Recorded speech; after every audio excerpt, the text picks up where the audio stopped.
Nah, berjalannya tagar ini pun pada waktu saya support beliau untuk melaksanakan day-to-day operasional, selalu kan ada masalah. Dan ketika saya diskusi ke beliau juga, selalu begitu. Kalau kita sudah mengupayakan action plan 1, 2, bahkan ada backup plan 1, 2, dan tidak berhasil juga, beliau itu tidak serta-merta mengatakan kita tidak mampu, enggak. Tapi dia mengatakan bahwa ya sudah, berarti memang yang penting kita udah berusaha dan ternyata hasilnya cuma seperti ini atau menurut kita mengecewakan, enggak apa-apa. Berarti memang takdirnya udah di situ.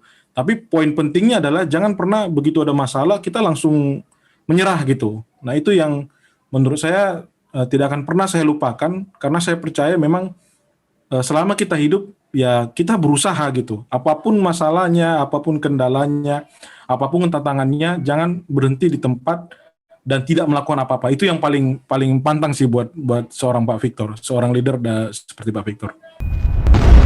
Tagar Institute, Jurnalisme dan Riset.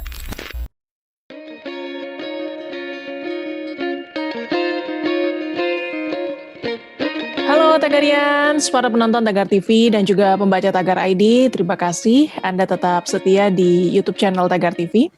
Perbincangan kita hari ini masih dalam rangka mengenang pendiri dan juga CEO Tagar.id Victor Sirait yang telah meninggal dunia pada Kamis dini hari 18 Februari 2021 akibat serangan jantung di usia 47 tahun. Saat ini saya, Kori Olivia, sudah bersama dengan Yosi Girsang, Direktur Eksekutif Tagar.id sekaligus sahabat Victor Sirait. Bagaimana seorang Yosi Girsang melihat sosok Victor Sirait? Langsung saja kita tanyakan. Halo Bang Yosi, apa kabarnya Bang? Halo Kori, sehat? Kamu sehat? Sehat Bang. Bang Yos, Anda dan Bang Victor ini sama-sama alumni Institut Teknologi Bandung ya.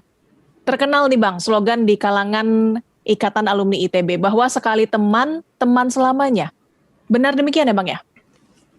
Iya, memang salah satu yang saya alami sendiri ya semenjak saya lulus dari ITB tahun 2005. Kebetulan saya angkatannya angkatan 2000.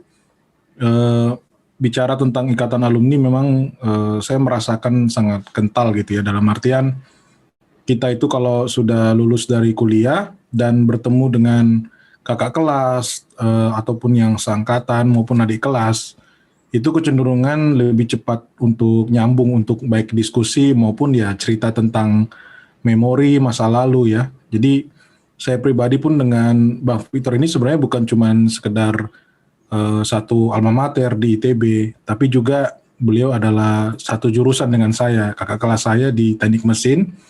Beliau tahun 95, saya tahun 2000. Jadi secara bonding mungkin lebih mudah lagi karena simpelnya dosen-dosen itu kurang lebih sama, kemudian situasi atau kenangan pada waktu kita ikut ospek ya, himpunan maupun kegiatan-kegiatan yang kita lakukan di teknik mesin pada waktu itu sangat mudah untuk menjadi bahan kita untuk ngobrol dan diskusi lah, kurang lebih seperti itu. Gitu sih, Kor. Gimana pertama kali Bang bisa ketemu dengan Bang Victor? Karena kan kalau dilihat dari perbedaan usia lumayan jauh nih Bang.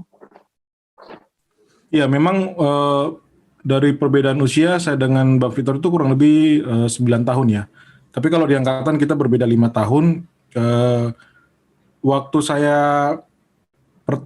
ketemu pertama sekali dengan Bang Victor ini sebenarnya dikenalkan oleh alumni ITB juga yang lain, kakak kelas kita yang angkatan 80-an di komunitas ITB juga gitu. Jadi saya secara personal pada waktu itu walaupun Bang Victor walaupun Bang Victor satu jurusan, tapi kita tidak pernah kontak ya, karena 5 tahun itu kan artinya Bang Victor sudah selesai kuliah, saya baru masuk kuliah gitu.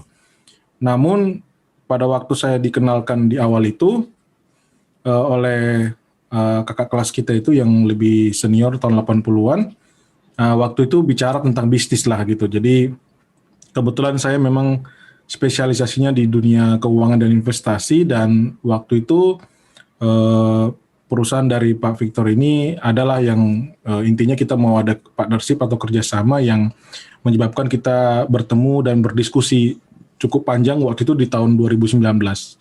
Nah akhirnya salah satunya adalah yang kita omongin adalah tentang Tagar.id ini, yang mana media ini adalah salah satu bisnis Pak Victor yang berharap kedepannya bisa lebih besar lagi. Bahkan kita berpikir pada waktu itu bagaimana nantinya membawa Tagar.id menjadi media besar dan bahkan sahamnya mungkin nanti bisa masuk ke bursa efek Indonesia ataupun IPO melantai di bursa efek Indonesia pada waktu itu. Itu sih sejarah. Jadi kita bukan karena sekedar kenal saja memang, tapi memang ada bisnis di belakangnya lah yang kita diskusikan pada waktu itu ketemu di 2019.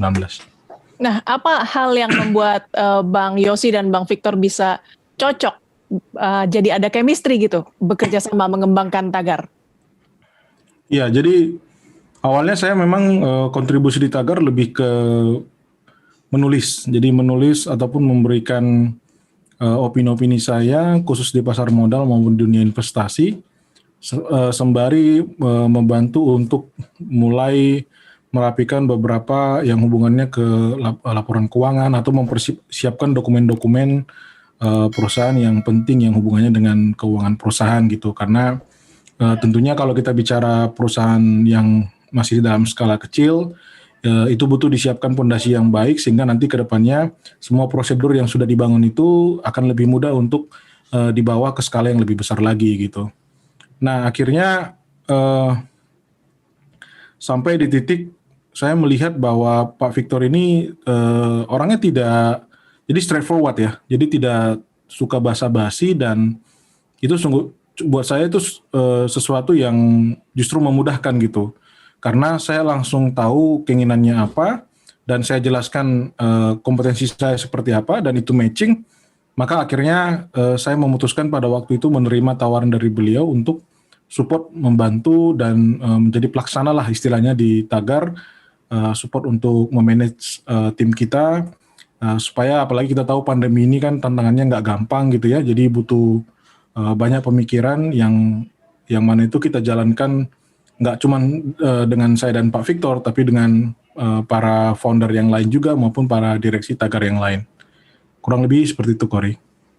Kalau Bang Yosi melihat gaya kepemimpinan Bang Victor seperti apa sih Bang? Kalau saya melihatnya dia seperti tidak membuat jarak dengan anak buah. Maksudnya bukan gue bos, lu anak buah, nggak kayak gitu. Jadi kayak setara aja gitu.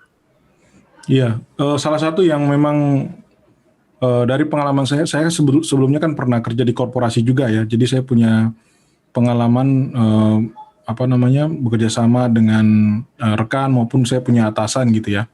Salah satu yang berbeda menurut saya dari Pak Victor ini, tipikalnya dia mudah untuk diakses. Jadi kalau misalkan saya telepon bahkan kadang-kadang pagi gitu, jam masih subuh gitu, beliaunya selalu mengangkat gitu. Terus kalau saya WA, kecenderungannya kalau memang tidak ada agenda khusus lagi meeting ya, itu responnya sangat cepat. Dan paling sering lebih senang dia ketemu ini face to face gitu ya. Jadi tipikal leader yang memang hadir gitu. Makanya selama pandemi sendiri kalau teman-teman yang sering ke kantor gitu ya, atau mungkin adalah salah satu rekan kita di bagian sosial media, Irham cerita itu, ya orang yang paling sering ke kantor justru Pak Victor gitu. Karena kalau ibaratnya kalau saya mungkin saya usahakan seminggu 2 kali, 3 kali gitu. Tapi Pak Victor itu hampir setiap hari di sana gitu. Jadi sebenarnya kalau mau bicara akses ke beliaunya untuk kita bisa diskusi itu sangat mudah gitu. Jadi beliau selalu ada di tempat dan kalaupun misalkan dia tidak bisa itu akan dijadwalkan untuk waktu yang lainnya. Nah, hal yang memang perlu saya sharing sedikit dan ini menurut saya pembelajaran yang luar biasa dari Bang Victor ke saya gitu ya, bahwa hidup ini tidak mudah gitu. Jadi Pak Victor itu pernah mengatakan ke saya bahwa dia itu menurut dia dilahirkan dengan kondisi yang semuanya serba tidak mudah. Ya kadang-kadang kan kita itu kan menurut dia ada tipikal alumni TB itu yang ibaratnya lulus nilainya bagus, kemudian kerja di perusahaan besar, gajinya besar, karirnya naik terus gitu. Ada kan orang-orang yang punya rezeki seperti itu gitu. Tapi menurut Pak Victor itu dirinya itu nggak seperti itu. Dia bilang mau lulus aja dia sangat susah. Mungkin kalau teman-teman pernah baca tulisan yang ditulis oleh Pak Baskoro, ya redaktur eksekutif kita, beliau pernah menceritakan bagaimana susahnya Pak Victor itu untuk lulus dari ITB pada waktu teknik mesin dengan segala perjuangannya. Cuman poin yang saya pelajari di sini adalah bahwa kalau kita mengalami hambatan, itu justru sebaiknya kita berusaha melawan dengan cara mencari jalan keluar. Jadi walaupun terlihat di depan itu semuanya serba gelap, semuanya serba tidak terang, semuanya serba kayak terlihat seperti gagal gitu. Buat Pak Victor itu, ya gagal itu kalau berhenti untuk berusaha gitu. Sampai terakhir kita komunikasi ketika beliau dipanggil oleh Tuhan Yang Maha Esa di pukul 3 dini hari, itu kita masih komunikasi, masih teleponan jam 10 malam sampai kurang lebih jam 11 malam di hari sebelumnya. Dan itu terus kita lakukan, dan itu juga membahas tantangan-tantangan, ada kendala-kendala yang beliau selalu, bisa itu kok, bisa. Jadi selalu beliaunya percaya dicoba dulu. Kalau ternyata setelah kita coba, kita usahakan dan mentok, ya sudah, berarti memang itu sudah takdir dari Tuhan mengatakan bahwa ini jalan yang harus kita lalui gitu.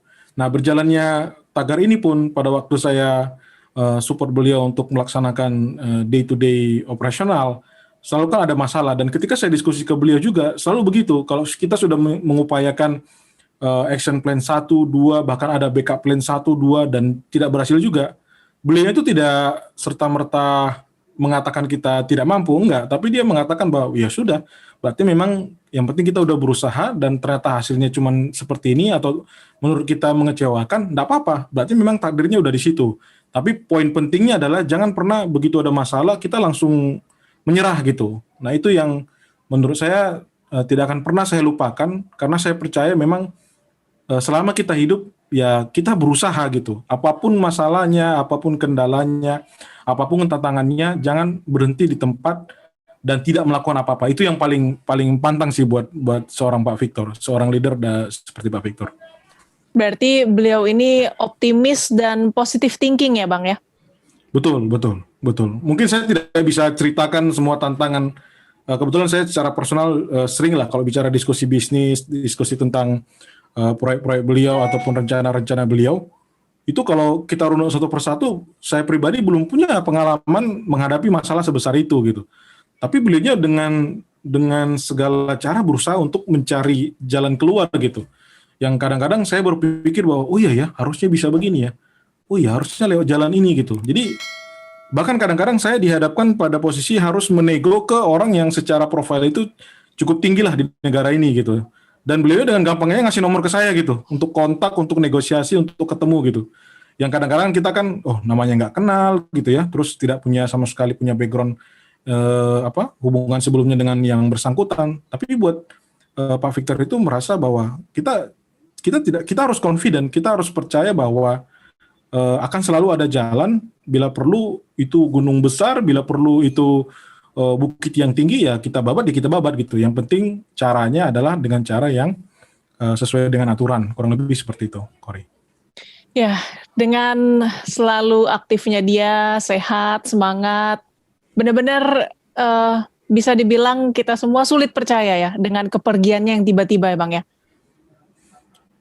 Ya ini saya sampai merasa bahwa sekarang ya jujur perasaan saya pribadi, kok saya merasa bahwa ya Pak Victor itu masih ada gitu. Jadi saking saya itu interaksi ke beliau itu hampir setiap hari gitu ya. Saya itu merasa kayak ya lagi traveling, karena kan sebelum beliau meninggal kan beliau traveling kurang lebih 3 hari di daerah Jawa Tengah sana gitu ya.